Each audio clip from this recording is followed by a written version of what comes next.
नमस्कार। इस वीडियो में मैं आपके साथ मृदुला सिन्हा के उपन्यास जो मेहंदी को रंग के आधार पर शालिनी के चरित्र चित्रण पर बातचीत करूंगा। मृदुला सिन्हा द्वारा रचित उपन्यास जो मेहंदी को रंग एक सामाजिक समस्या प्रधान उपन्यास है। इस उपन्यास के केंद्रीय पात्र के रूप में यदि हम नारी पात्रों में देखें तो शालिनी का चरित्र अपना एक अलग महत्व दर्शाता है। चरित्र विधान की दृष्टि से इस परित्यक्ता शालिनी ने इस उपन्यास के इर्द गिर्द अपना स्थान बनाया हुआ है और आदि से लेकर अंत तक कथानक इसी के इर्द गिर्द घूमता है। उपन्यास के अंत में वह फल की भोक्ता भी बन जाती है। बचपन से ही चपल और चंचल बालिका थी वह। उसके तेज चलने को देखकर उसकी दादी कहा करती थी कि तेरी सांस ही तेरी चाल को ठीक करेगी। विवाह होने के बाद वो अपने पति राजेश के साथ सुखमय वैवाहिक जीवन व्यतीत करने लगती है। एक दिन जब वे दोनों स्टीमर पर बैठे थे तो वहीं स्टीमर में उसके पांव फंस गए और वे दोनों पांव वहीं गंगा मैया को भेंट चढ़ गए। यहीं से शालिनी का दुर्भाग्य प्रारंभ हुआ और वह शर्मा जी के कहने पर दद्दा जी की संस्था में आ गई। कृत्रिम पैरों के लग जाने से उसके मन में फिर से एक बार जीने की इच्छा जागृत हुई और वह उसी संस्था में रहकर सबकी प्यारी बन गई और वहीं वह काम करने लगी।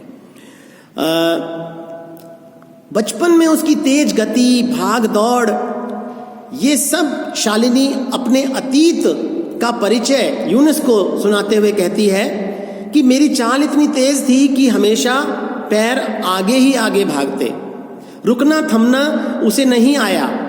मैं तो सिर्फ भागती फिरती थी सबसे आगे, साथ खेलती सखियों से आगे, मुझे घुमाने ले जाते माता पिता से आगे और फिर शादी के बाद पति से भी आगे। ठीक ही तो कहती थी दादी माँ, शालिनी तू क्या घोड़ी की तरह टाप मारती फिरती है? लड़की जात को ऐसे नहीं चलना चाहिए, थोड़ा झुक कर, थोड़ा थम कर, चला कर। शालिनी का व्यक्तित्व वेदनाग्रस्त नारी के रूप में हमारे सामने आता है। उसे पांव कट जाने का दुख है तो साथ ही अपने परिजनों के परिवर्तित व्यवहार और उपेक्षा से भी वो बहुत वेदनाग्रस्त है। यहां तक कि उसका पति राजेश भी उससे दूर चला जाता है।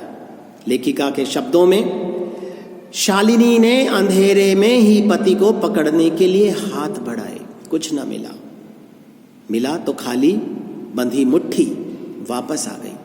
दोनों मुट्ठियां बांध कलेजे को थामे सारी रात करवटें बदलती रही थी।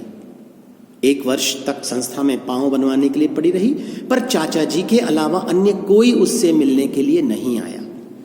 जब मालूम चला कि राजेश ने भी दूसरा विवाह कर लिया है तो उसके मन में सारा रहा सहा उत्साह भी खत्म हो गया और उसने पांवों पर चलना भी छोड़ दिया। आत्मविश्वास की भावना लेकिन फिर भी उसमें बनी रही।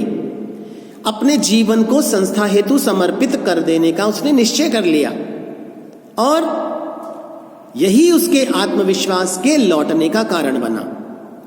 किसी कारणवश दद्दाजी को हरिद्वार से बाहर जाना पड़ा तो संस्था का दैनिक कार्यभार शालिनी पर आ पड़ा।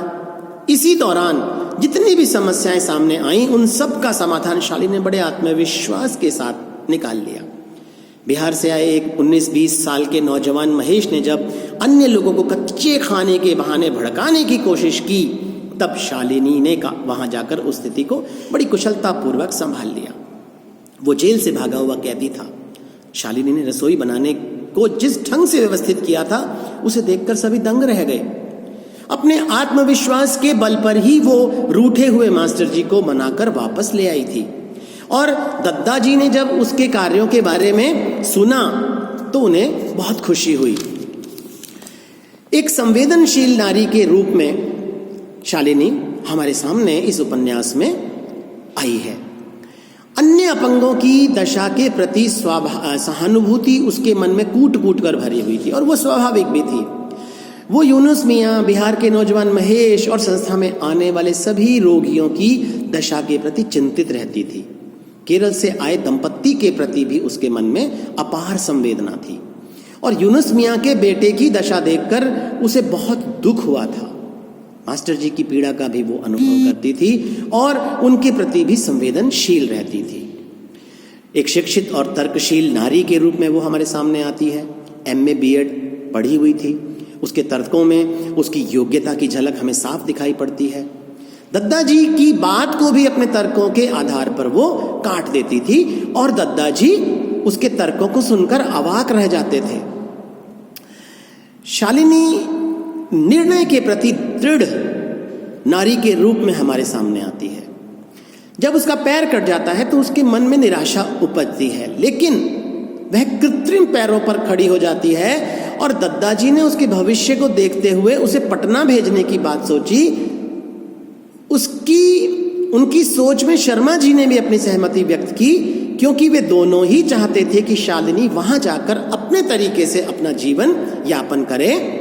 लेकिन जब इन दोनों की इच्छा के बारे में शालिनी को मालूम चला तो उसने अपने दृढ़ निर्णय को व्यक्त करते हुए कहा कि शालिनी कहीं नहीं जाएगी, वो यहीं संस्था में रहेगी।